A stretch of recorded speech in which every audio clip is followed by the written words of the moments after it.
Welcome back to another Digital Gate Studios production.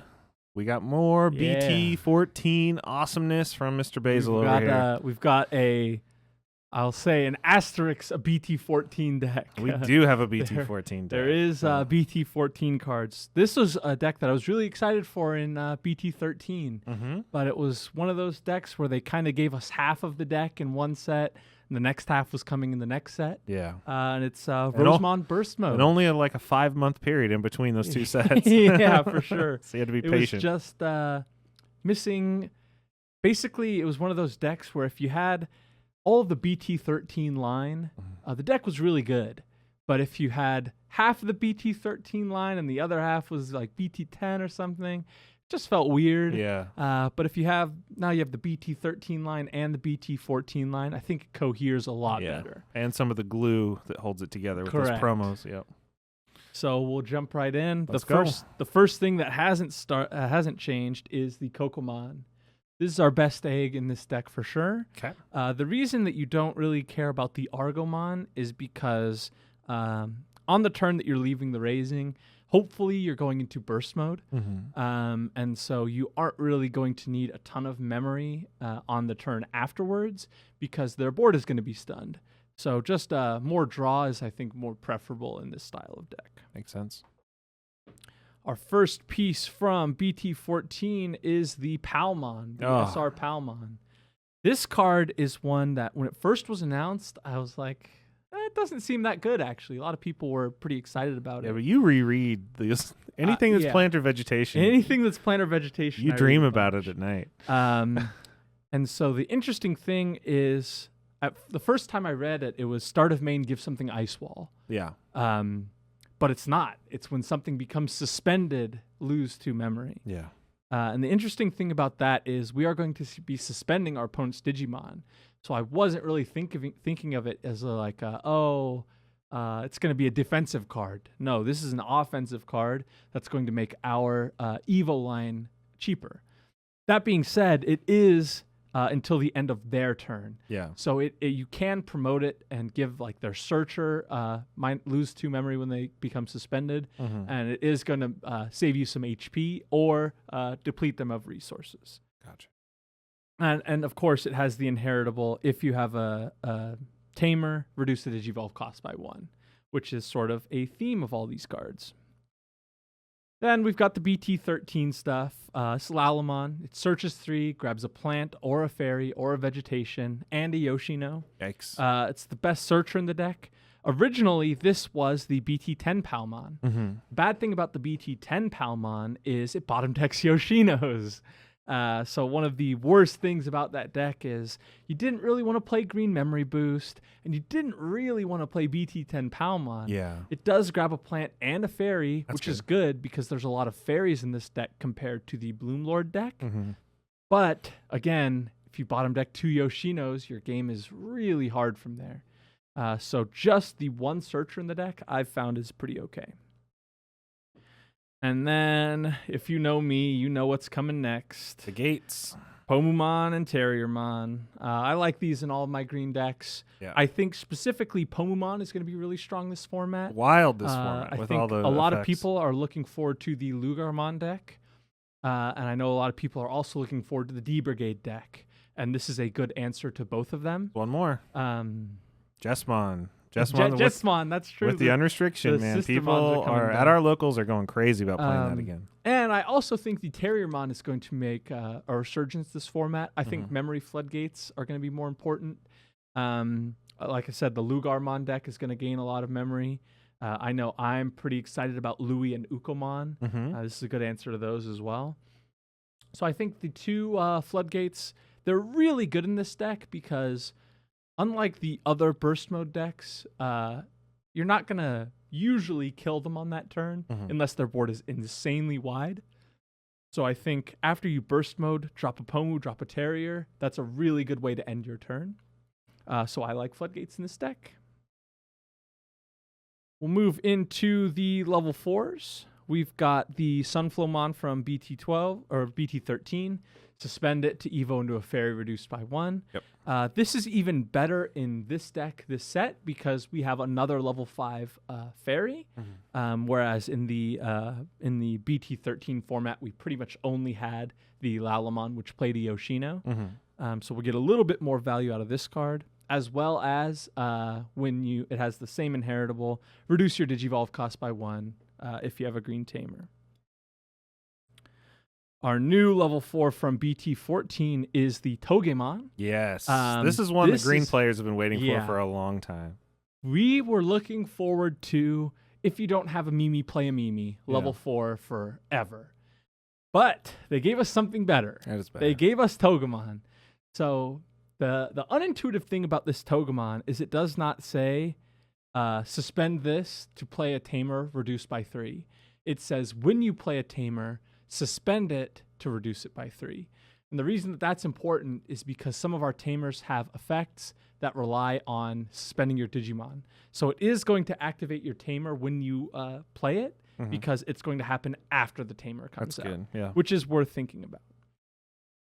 And then the one that I cannot get away from, the Red Veggie. Yeah. I love Red Veggie. From an empty board, you're threatening a Rosemon burst mode. With the Red Veggie, you play it for 3. You either Digizorb or use Yoshino effect or something to go to a 5. The Rosemon only costs 3 if you had a setter or you had some training boosts or whatever. Yeah. You just get up to a 7 way quicker than any deck should. So I really like Red Vegiemon. He costs 3 to play, 1 to Evo. What more could you want? What more is not to love? Yeah. We do have 4 of the BT13 Lylamon. Yep. Plays a Yoshino without a restriction. So you can go Togemon to play Yoshino. Evo on top of it, play another Yoshino. That's really strong. Which is very nice. And that's going to be, a net cost of basically 4 to play 2 memory setters, which is pretty interesting. And it also has, while your opponent has a suspended Digimon, gain security attack +1. You could, in this deck, play the EX1 Lylamon. It has pretty much the same inheritable, but it has, if you suspended a Digimon this turn, gain security attack +1. But there are just other level 5s that I value a little bit higher than those. The first is our Digizorb pair, the Argo and the Blossomon. 1 and 1. They're restricted for a reason. They're Evoing insane. for 0 is pretty insane. As well as with the Blossomon, it's going to be Evo for 0 and then gain memory. Gain 1, yeah. Because you're Evoing into a vegetation.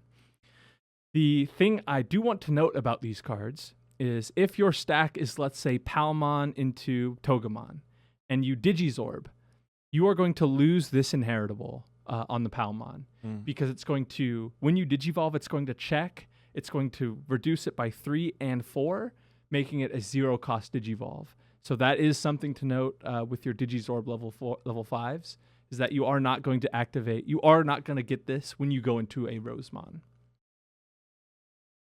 And then the last level 5 in the deck is 2 of the Lylamon ACE. I know we talked about this card for a while. Yeah, this is one that on first glance I was like, the ACE for green is the worst one. Yeah.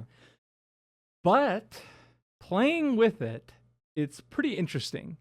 A lot of the times in this deck, you don't really want to promote that early, because if you have like a level 3 or level 4 suspended, a 3K suspended Digimon is gonna die. Yeah. There's so many things in the format that kills it. But part of the interesting thing with this deck is there's some mind games to be had there. So you promote a Palmon, you Evo into Togemon, you play a Tamer, and you pass the turn. Yeah. They now have to make the calculus. How am I going to deal with this?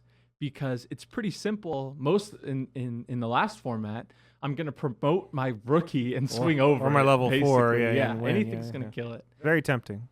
But in this format, you have to be very cautious about the Lylamon ACE. So this is a card that I could even see going up to 3, cutting the Argomon, or finding room for a 9th level 5. This card is really, really disruptive, because if they, say, play a rookie in the back, play a Searcher, and then Evo a 4, and then you promote a Togemon, play a Tamer, and then play a Yoshino or something, let's say, and pass the turn. If they promote that level 4 and try to swing over your Togemon, they get countered, Lylamon. You die on the swing because it's now an 8K over your 6K level 4, let's say. Then you bottom deck the Searcher. Their game is really hard from that position. Yeah. So I think... And you're set up to go into a 6 on your next turn. And then you're ready to go into a 6 for 2, and then gain 1, and then go into a burst mode. It's a pretty strong card. Yeah. So more testing is required with this card, but my immediate thoughts are it's better than I thought it was, which is always a pleasant surprise. Into the level 6s, it's going to be Rosemon, of course. This one is the best Rosemon. I think it is still better than the BT14 one. It has when Digivolving unsuspend by suspending something. So you do have to do that first. And then all turns, when you suspend something, suspend another thing. So that is to say, when you Digivolve into this, you suspend one of their Digimon, unsuspend, then suspend another Digimon or a Tamer. Yeah. And then on the next turn, if they promote and swing, you can, when that becomes suspended, you can suspend another thing. So suspend a Tamer, suspend another body, suspend something they just played, whatever the case. I think this Rosemon is very strong for that reason. Gotcha. Then we've got another playable Rosemon. It's the new one, right? This is the BT14 one. Yeah. This card is a little bit more offensive, as well as a little unintuitive.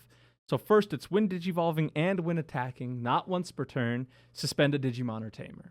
So that's obviously very good. And then it has your turn, when an effect suspends a Digimon, unsuspend this Digimon.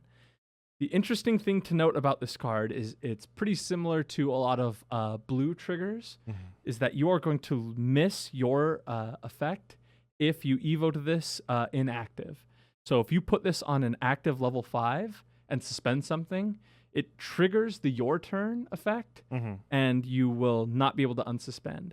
But if you evo it onto something that is suspended and suspend something, it will unsuspend. So it's an important trigger to pay attention to. Yeah. Otherwise, you're going to miss a little bit of damage.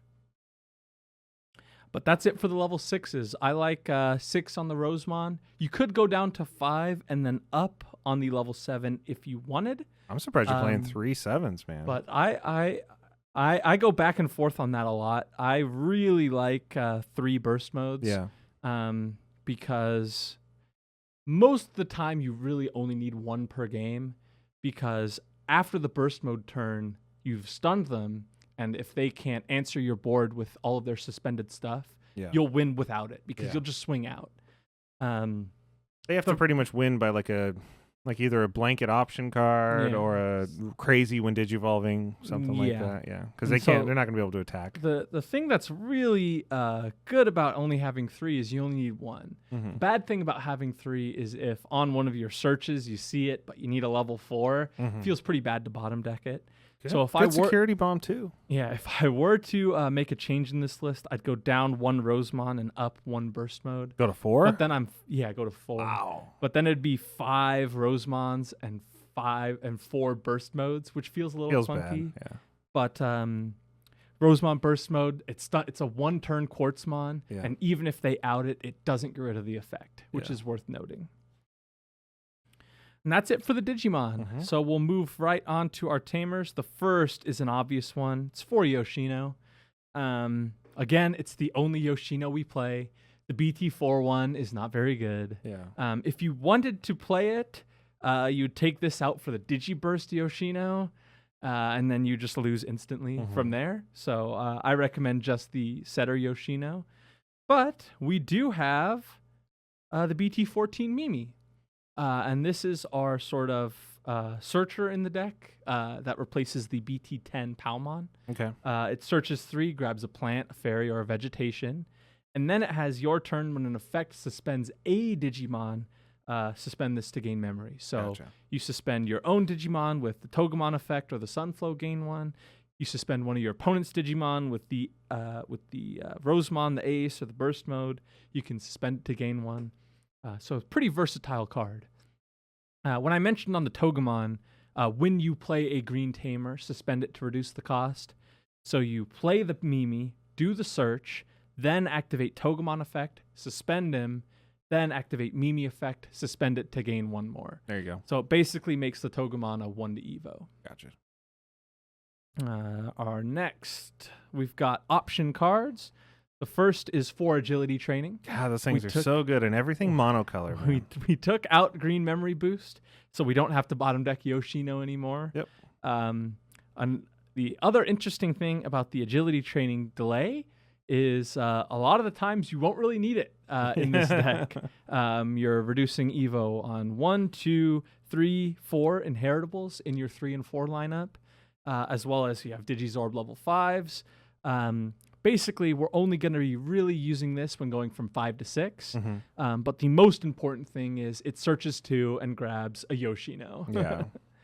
And then one last card. Or it grabs another training card. Or it grabs another which always feels just fine, right? One last card in the deck. It is Hidden Potential Discovered. Yeah. Interesting, I said this on the last deck profile.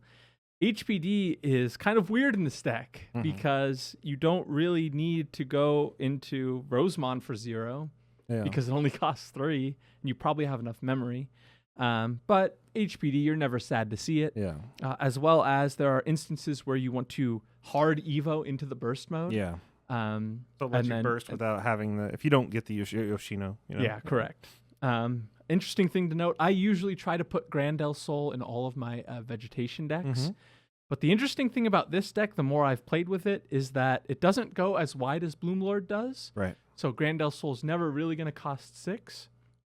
As well as getting rid of their bodies is going to hurt your offense in the end game. Yeah. And so leaving stuff on the board, but stunning it with the burst mode is more damage. It's ideal. Yeah. So that is why I've moved away from the Grandel Soul.